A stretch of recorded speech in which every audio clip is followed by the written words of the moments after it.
గురుగారు నమస్కారం. శ్రీమాత్రే నమ. గురుగారు, మనం ఇంతకు ముందు ఎపిసోడ్స్‌లో గూడా చెప్పుకున్నాం. లలిత సహస్రనామం చదవడం వల్ల కలిగే ఫలితాలేంటి అని. అవునమ్మా. అలాగే లలిత సహస్రనామం చదివేటప్పుడు తప్పులు చదవకూడదు అని. అవునమ్మా. కానీ అమ్మవారిని స్మరించాలి, అమ్మవారి నామాలు తరుస్తూ మనం కుంకుమ పూజ చేయాలి, లేకపోతే పువ్వులతోటి ఇది చేయాలి అని చెప్పి చాలా మందికుంటుంది. అవునమ్మా. అయితే లలిత సహస్రనామం వింటూ చేయడం వేరు. వాళ్ళంతట వాళ్ళు మంత్రాలు చదువు చేయడం వేరు. అంటే అదొక తృప్తి ఉంటుంది కదా! మరి అలాంటి వాళ్ళకి ఏమన్నా తప్పులు లేకుండా నార్మల్‌గా అష్టోత్తర శతనామావళి అష్టోత్తర శతనామావళి అంటే ఎవరైనా చదువుతారు. కానీ లలిత సహస్రనామంతో సమానమైన నామాలు లాంటివి ఏమన్నా ఉన్నాయా మనకి శాస్త్రంలో? ఉన్నాయమ్మా, ఉన్నాయి. అయితే ఒకటి శాస్త్రం ఏం చెప్తుందంటే ఒక్క నామం పట్టుకున్నా మీరు తరిస్తారని చెప్తుంది. అన్ని నామాలు చదవాల్సిన అవసరం లేదు. శ్రీమాత్రే నమః అద్భుతమైన నామం అది. శ్రీమాత్రే నమః అనుకుంటే మీరు ఒక పుష్పం వేయండి. శ్రీమాత్రే నమః, శ్రీమాత్రే నమః అని మీరు అన్ని నామాలు చదివేసేయాలి. అన్ని నామాలు చదివితేనే నాకు పుణ్యం వస్తుంది, పాపం తొలగిపోతుంది అని ఏం పెట్టుకోకండి. ఇప్పుడు ఈ జగత్తును మొత్తం రక్షించేదెవరు? అమ్మవారు. ఆ అమ్మవారికి నమస్కారము అయిపోయిందిగా. ఇప్పుడు మీకు 10 పేర్లు ఉండొచ్చండి. ఒక పేరుతో మిమ్మల్ని ఒక పేరుతో పిలిచినా చాలు కదా. 10 పేర్లతో మిమ్మల్ని పిలవాలంటూ లేదు. కాకపోతే 10 పేర్లు అంటే ఏమిటంటే ఆవిడ రూపాలు అవన్నీ. ఆవిడ చేస్తున్నటువంటి లలితాసహస్రనామాలు అంటే ఏమిటో ముందుగా తెలుసుకోవాలి. ఆవిడ ఏ రకంగా ఈ విశ్వాన్ని నడిపిస్తుంది, ఎందులో ఉంది అని జ్ఞానం. అది కేవలం నామాలు కాదు. ఓకే, అమ్మవారు ఇప్పుడు తండ్రి తల్లి ఉన్నారనుకోండి. ఉదాహరణకి తల్లి అంటే ఏం చేస్తుంది? తల్లి అయ్యో మా కోసం ఉదయాన్నే లెగుస్తుందండి, మేమేదో 6కో 7కో లెగిస్తే ఆవిడ చక్కగా 5 గంటలకు లేస్తుంది. ఇంట్లో మొత్తం మేము క్యారేజీలు, మాకు స్కూల్కి వెళ్ళడానికి క్యారేజ్ పెడుతుంది. అంటే వండేది ఆవిడే, కూరగాయలు కట్ చేసేది ఆవిడే, ఇల్లు మొత్తం చూసుకునేది ఆవిడే. భర్తకి ఏం కావాలో, తల్లికి ఏం కావాలో, తండ్రికి ఏం కావాలో, అత్తమామరికి ఏం కావాలో, పిల్లలకి ఏం కావాలో మొత్తం ఆవిడే చూసుకుంటుంది. మళ్ళీ ఆవిడ పనులు ఆవిడ చేసుకుంటుంది. ఆవిడ ఎవరో తెలుసా? పలానా వాళ్ళ కూతురు, ఆవిడ పలానా చదువుకుంది అని ఒక తల్లి గురించి చెప్తాం మనం. ఆవిడ చాలా చక్కగా, ఆవిడకి పలానా స్కిల్ ఉంది, ఒక డ్యాన్స్ కూడా చేస్తుంది. ఇట్లా ఏంటి ఒక లిమిట్ ఉంటుంది. కానీ అమ్మవారి విషయంలో మొత్తం ఆవిడే అయ్యేసరికి ఆవిడ ఏంటి అని మనకు అర్థమైతే ఏమవుతుంది? అబ్బా, ఓహో, నేనేదో గొప్పగా నేనేదో చేసేస్తున్నాను అనుకుంటున్నాను కాదు, మొత్తం అమ్మవారే ఉంది శక్తి రూపంలో. నాలో ఉన్న శక్తి కూడా అమ్మవారని మనకు అర్థమవుతుంది. అర్థమై అప్పుడేం జరుగుతుంది? ఒక వ్యక్తిని దూషించాలి, అర్రే అక్కడ కూడా ఉంది అమ్మవారేగా, నేను ఎలా దూషిస్తాను?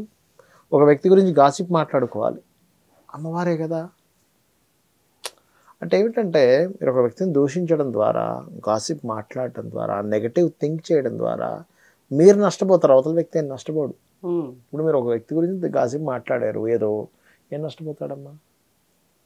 ఏదో కొన్ని రోజులు ఏదో ఆ గాసిప్ అటు ఇటు స్ప్రెడ్ అయ్యేదని చిన్న డ్యామేజ్ జరుగుతుంది, జరగదనట్లేదు. కానీ అది నిజమా? కాదు కదా. ఆ వ్యక్తి ఆ పని చేసినందుకు దానికి తగ్గ ఫలితం అనుభవిస్తాడు నిజంగా చేస్తే కనుక. చెయ్యందాన్ని ఎవరైనా గాసిప్ చేసుకున్నారు, వీళ్ళు అనుభవిస్తారు దాన్ని. ఒక వ్యక్తి ఏ దొంగతనం చేయలేదు, వాడు దొంగతనం చేశాడని ఎవరు అన్నాడు. దొంగ అని అన్నందుకు అన్న వ్యక్తికి పాప ఫలితం వస్తుంది, చేయలేదు కాబట్టి ఆ వ్యక్తికి ఏ ఫలితం రాదు. అలా నేనేమంటానంటే మీలో ఫస్ట్ తత్వంలో మార్పు వస్తుంది లలితాసహస్రనామాలు చేసుకున్నందుకు. లలితాసహస్రనామాలు ఏదో నామాలు తప్పుగా పలకకూడదను, లేకపోతే రోజు చేయాలని ఇవి కాదు. అక్కడ ముఖ్యం నామము. అంటే అమ్మవారు నామరూపంలో ఉంది. అక్కడ అమ్మవారు నామరూపంలో ఉందంటే తన తత్వాన్ని ప్రకటించింది, తనేంటో ప్రకటించింది, అదేంటో తెలుసుకోగలగాలి. ఇప్పుడు మీరు టీ చేస్తారు అంటే ఇంకా చాలా సింపుల్ ఎగ్జాంపుల్తో చెప్తాను నేను. టీ చేస్తారు. టీ చేసేటప్పుడు చక్కెర ఉంది ఒక బాక్స్లో, కారం ఉంది, పసుపు ఉంది, ఇంకోటి ఏదో చిల్లీ పౌడర్ ఏదో సంథింగ్ ఉంది, ఇంకోటి ఏదో సొంటి పౌడర్ ఉంది.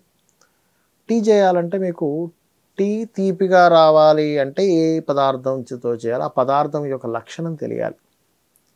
తెలిస్తే అప్పుడు ఏం చేస్తారు? ఓహో, నేను ఇందులో వేయాల్సిన చక్కెర కారం కాదు లేదా పసుపు కాదని మీకు అర్థమైపోయింది. అప్పుడు చక్కెర తీసుకుని వేస్తారు. అవునా? అంటే ఆ లక్షణం తెలిస్తే అది చేశారు.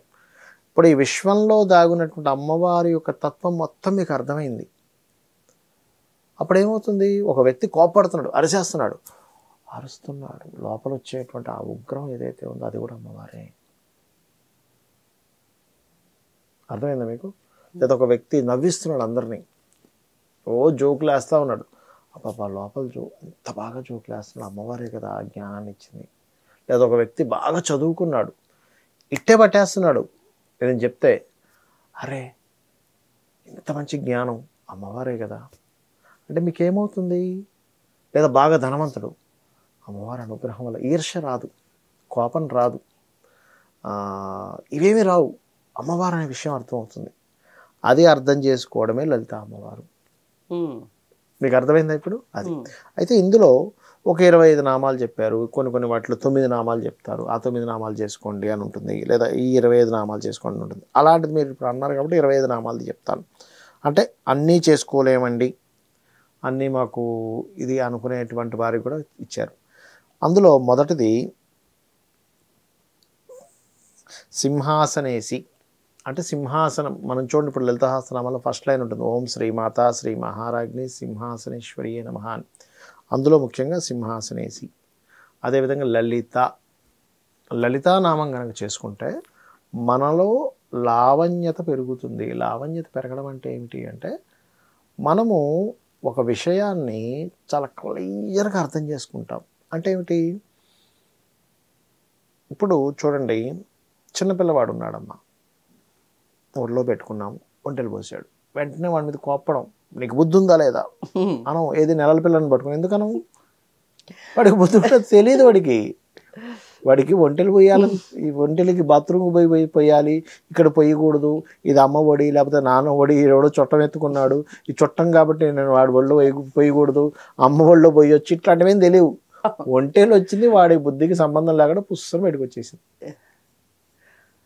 ఇలా చిన్నపిల్లడి విషయంలో ఎలా అయితే మనం ఆలోచిస్తున్నామో, వీడికి తెలియదు, వీడి ఇలాగే చేస్తాడని చాలా నీట్గా డైపర్ మార్చేస్తాం, లేకపోతే ప్యాంటు వాడిది వేసుకుని మార్చేసుకుంటాం, కడిగేస్తాం. చిరాకు పడ్డం, కోపడడం ఏం చేయదు తల్లి. ఎందుకు చేయదు? వాడిని అర్థం చేసుకుంది. అలా ప్రతి విషయాన్ని అర్థం చేసుకునే తత్వం మీకు లలిత అనే నామం తలుచుకుంటే వస్తుంది. ఓకే. అలాగే మహారాజ్ఞి, ఇది కూడా లలితా సహస్రనామాల్లోది. మహారాణి, రాణులకే రాణి. మహారాజ్ఞి అంటే అర్థం ఏమిటంటే రాణులకే రాణి, మూడోది. ఇక నాలుగోది వారానకుశ అనేటువంటి నామం. అదేవిధంగా చాపిని ఐదవది. ఆరోది త్రిపుర చైవ, అంటే త్రిపుర సుందరి, అలాగో త్రిపుర చైవ అనేటువంటి నామం కూడా. దాన్నే అందుకే త్రిపుర సుందరి. అయితే ఏడో నామం త్రిపుర సుందరి. అయితే మీకు త్రిపుర సుందరి అంటే మూడు పురములలో అంత సౌందర్యం లేదని ఒకటి. రెండవది ఏంటంటే సృష్టి స్థితి లయ అన్నీ కూడా 3 రకాలుగానే ఉంటుంది. అంటే ఏంటి? ఏదైనా మనం ప్రారంభిస్తాము, దాన్ని నడుపుతాము, దాన్ని ఎండ్ చేస్తాము, అవునా? ఈ 3 ఏవైతే ఉన్నాయో అందులో ఉన్న సౌందర్యం అమ్మవారు. ప్రారంభించడము, నడపడము, కంప్లీట్ లయమైపోవడం, ఆ సౌందర్యం అమ్మవారు. అలాంటప్పుడు అంటే మీకు ఆ తత్వం అర్థమైపోతుంది అనుకోండి, అప్పుడు మీరు ఎక్కడికైనా ప్రారంభం అవుతున్నారు, ఉదాహరణకి ఇంటి నుంచి ప్రారంభం అవుతున్నారు, అబ్బా నన్ను కదిలించింది అమ్మవారు అనుకుంటారు, నడుస్తున్నాను అమ్మవారు అనుకుంటారు, ఆ కంప్లీట్ అయిపోయింది అమ్మవారు అనుకుంటారు. ఆటంకం కలిగిందా, ఇది అమ్మవారిది ఏదో ఉంది ఇక్కడ లేలనుకుంటారు. అంటే ఏమిటి? ప్రతిదీ అమ్మవారి లీల, అమ్మవారికి సంబంధించింది ఇదంతా కూడా మీరు అనుకుంటున్నప్పుడు మీ లైఫ్ స్టైల్ వేరేగా ఉంటుంది. ఓకే. సుందరి 8వ నామం. 9వ నామం చక్రనాథచ. అదేవిధంగా సామ్రాజ్ఞి, చక్ర నిథద, చక్రేశ్వరి, మహాదేవి, కామేశి, పరమేశ్వరి, కామరాజ్యప్రియ, కామకోటిక, చక్రవర్తిని, మహావిద్య, శివరంగవల్లభ, సర్వపాఠల, కులనాథ. 23వ నామం కనుక తీసుకున్నట్లయితే ఆమ్యాయనాథ. 24వ నామము సర్వాన్మాయ నావాహిని. అదేవిధంగా శృంగార నాయక. అంటే ఏమిటంటే ఈ నామాల్లో కొన్ని శక్తి ఉంటుంది. అంటే ఒక్కొక్క నామానికి ఒక్కొక్క శక్తి ఉంటుంది.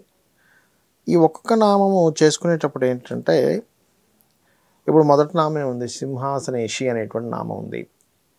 అంటే ఏమిటి? సింహాసనం మీద కూర్చొని అమ్మవారు ఈ జగత్తును మొత్తం నడిపిస్తుంది. ఎక్కడ కూర్చుంది సింహాసనం మీద అంటే మన హృదయంలో కూర్చుంది. ఇది మనం అర్థం చేసుకోగలగాలి. ఇప్పుడు ఖచ్చితంగా ఈ నామాలు చేసుకోవాలా అండి? నేను ఒకటే చెప్తాను, ఒక్క నామం చాలని చెప్తా. ఈ 25 నామాలు చేయాల్సిన అవసరం కూడా ఏమీ లేదు. మీరు రోజు లలిత చదివేస్తున్నాను, కుంకుమ పూజ చేసేస్తున్నాను, లేకపోతే పుష్పాలతో పూజ చేసేస్తున్నాను, మహానైవేద్యాలు పెట్టేస్తున్నాను, ఇది కాదు. కాన్సెప్ట్ ఏమిటి అంటే, వసిన్యాది వాగ్దేవతలు ఆ యొక్క నిండు సభలో బయటకు వచ్చి ఎందుకు చెప్పారు, ఇవన్నీ అమ్మవారే అనేటువంటి విషయాన్ని చెప్పారు. ఇవన్నీ అమ్మవారే అనేటువంటి తత్వం అర్థం చేసుకోవాలి. ఈ 25 నామాలు అమ్మయ్య 1000 నామాలు చదవాల్సిన 25 నామాలతో కంప్లీట్ అయిపోతుంది, ఇది కాదంటున్నాను నేను కాన్సెప్ట్. ధన్యవాదాలు. శ్రీమాత్రే నమః.